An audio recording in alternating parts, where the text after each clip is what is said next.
Vous êtes sur UB Media, bienvenue à suivre cette session d'information. À la une, le Congolais originaire de l'Est de la RDC se retrouve discriminé ou menacé pour leur supposé soutien au M23 et au Rwanda.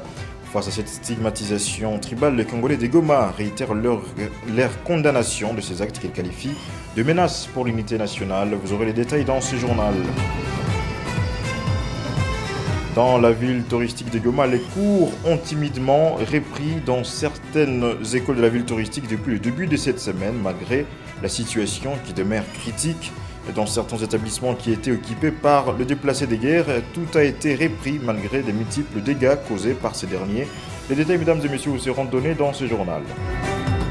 Les habitants du village des Biongo, notabilité de Kanyabarere, plaident auprès des autorités de l'AFC M23 l'augmentation de mesures sécuritaires dans cette partie située au nord de la ville touristique de Goma. Le chef notable Baraka renseigne que cette notabilité fait face à plusieurs difficultés socio-économiques.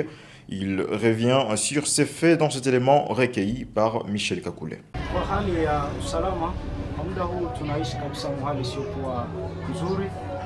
Kwa sababu tunazulumiwa sana na majambazi kwa saa za jioni kabisa, tunasumbuliwa. Unaona kama sisi kijiji chetu tingali nyuma kidogo, alafu antuka kwa saa zisizofaa, kwa saa za jioni tunasumbuliwa sana.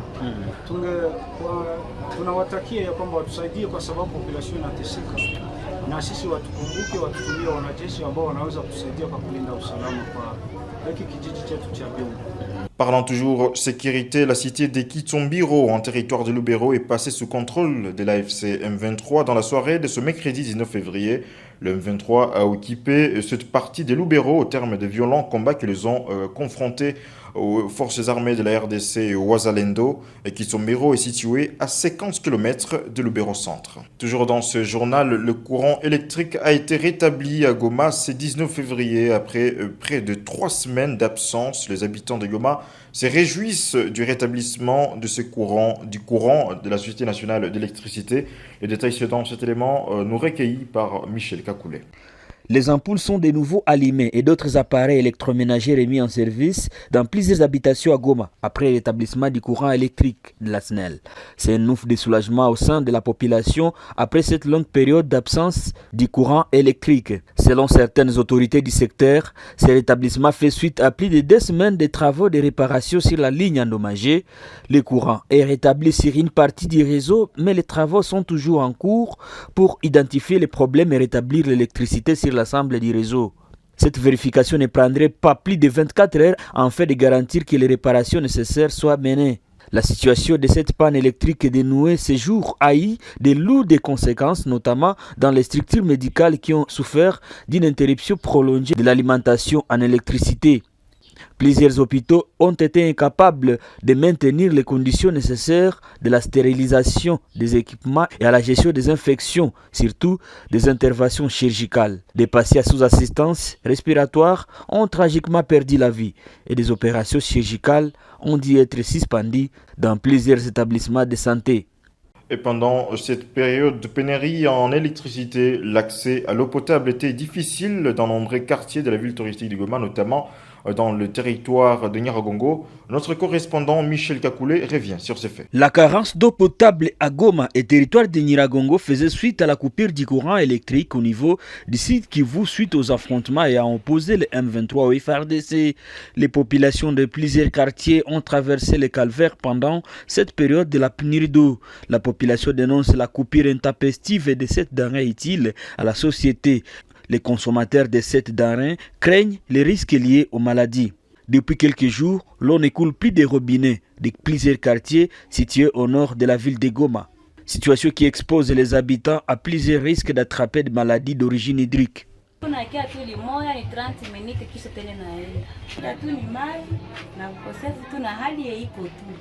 Je natusumbua na maana tu watumie tu mai juu kama mai haiko magonjwa ni mingi, utagonjwa juu ya kutokufula kuchafu, ndio vile tusaidie watutumie mai sana. Kuanzia ile season tunapataka mai mpaka 18 na tuko tunashota mai juu tunateseka sana.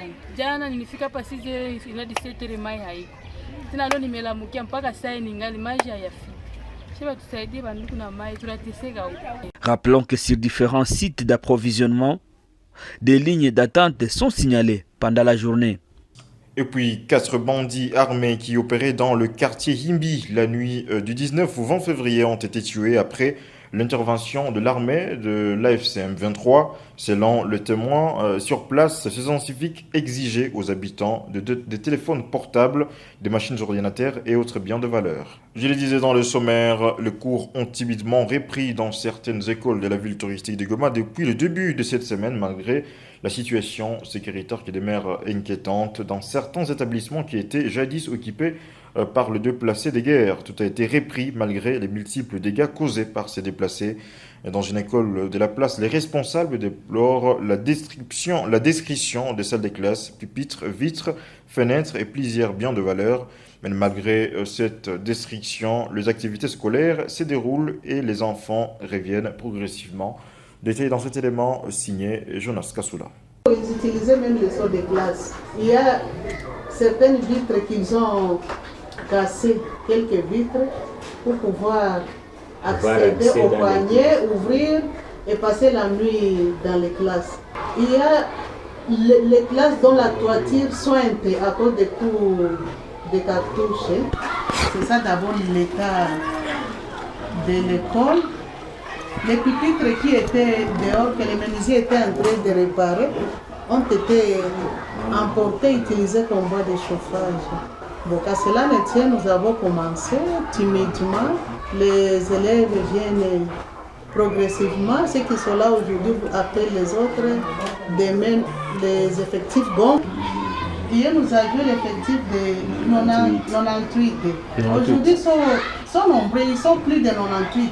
Et puis les Congolais de l'Est de la République démocratique du Congo vivant à Kinshasa se retrouvent confrontés à des discriminations et aux menaces pour leur supposé soutien au M23 et au Rwanda par certains Kinois. Ces Congolais restent confrontés à des intimidations, comme le témoignent plusieurs séquences vidéo devenues virales sur les réseaux sociaux.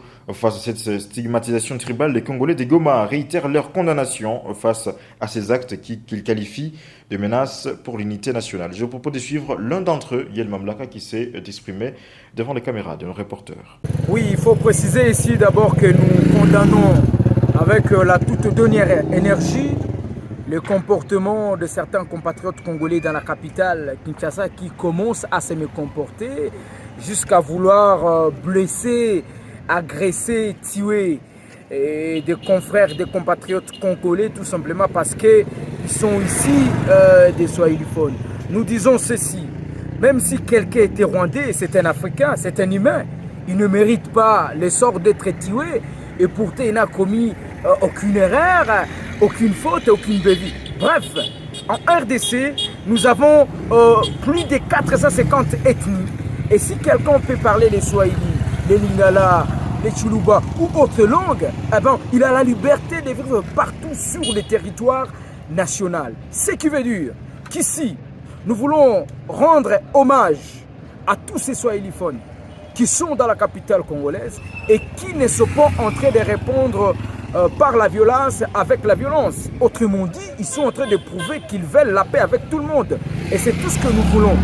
Nous interpellons M. Jacquemaine Sabani, qui est en charge de la question de l'intérieur, qui parle swahili également, de comprendre qu'il y a des compatriotes aujourd'hui qui sont victimes de xénophobie.